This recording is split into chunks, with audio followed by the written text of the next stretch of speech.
Aujourd'hui, le 25 juillet 2025. Première lecture.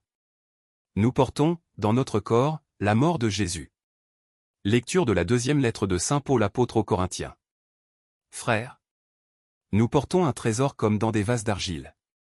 Ainsi, on voit bien que cette puissance extraordinaire appartient à Dieu et ne vient pas de nous. En toutes circonstances, nous sommes dans la détresse. Mais sans être angoissés. Nous sommes déconcertés. Mais non désemparés. Nous sommes pourchassés, mais non pas abandonnés. Terrassés, mais non pas anéantis. Toujours nous portons, dans notre corps, la mort de Jésus. Afin que la vie de Jésus, elle aussi, soit manifestée dans notre corps. En effet, nous, les vivants, nous sommes continuellement livrés à la mort à cause de Jésus. Afin que la vie de Jésus, elle aussi, soit manifestée dans notre condition charnelle vouée à la mort. Ainsi la mort fait son œuvre en nous. Et la vie en vous. L'Écriture dit. J'ai cru, c'est pourquoi j'ai parlé. Et nous aussi, qui avons le même esprit de foi, nous croyons. Et c'est pourquoi nous parlons. Car, nous le savons, celui qui a ressuscité le Seigneur Jésus nous ressuscitera, nous aussi, avec Jésus. Et il nous placera près de lui avec vous. Et tout cela, c'est pour vous, afin que la grâce, plus largement répandue dans un plus grand nombre, fasse abonder l'action de grâce. Pour la gloire de Dieu. Parole du Seigneur.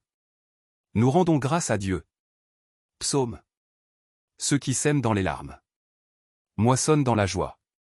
Quand le Seigneur ramena les captifs à Sion, nous étions comme en rêve. Alors notre bouche était pleine de rire. Nous poussions des cris de joie. Alors on disait parmi les nations. Quelle merveille fait pour eux le Seigneur! Quelle merveille le Seigneur fit pour nous! Nous étions en grande fête. Ramène, Seigneur, nos captifs. Comme les torrents au désert. Qui sème dans les larmes.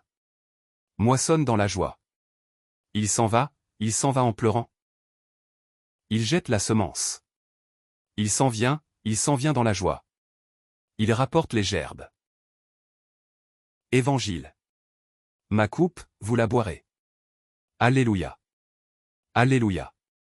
C'est moi qui vous ai choisi du milieu du monde. Afin que vous alliez, que vous portiez du fruit. Et que votre fruit demeure, dit le Seigneur. Alléluia. Évangile de Jésus-Christ selon saint Matthieu. En ce temps-là, la mère de Jacques et de Jean, fils de Zébédée, s'approcha de Jésus avec ses fils Jacques et Jean. Et elle se prosterna pour lui faire une demande. Jésus lui dit. Que veux-tu? Elle répondit. Ordonne que mes deux fils que voici siègent, l'un à ta droite et l'autre à ta gauche, dans ton royaume. Jésus répondit. Vous ne savez pas ce que vous demandez. Pouvez-vous boire la coupe que je vais boire? Ils lui disent.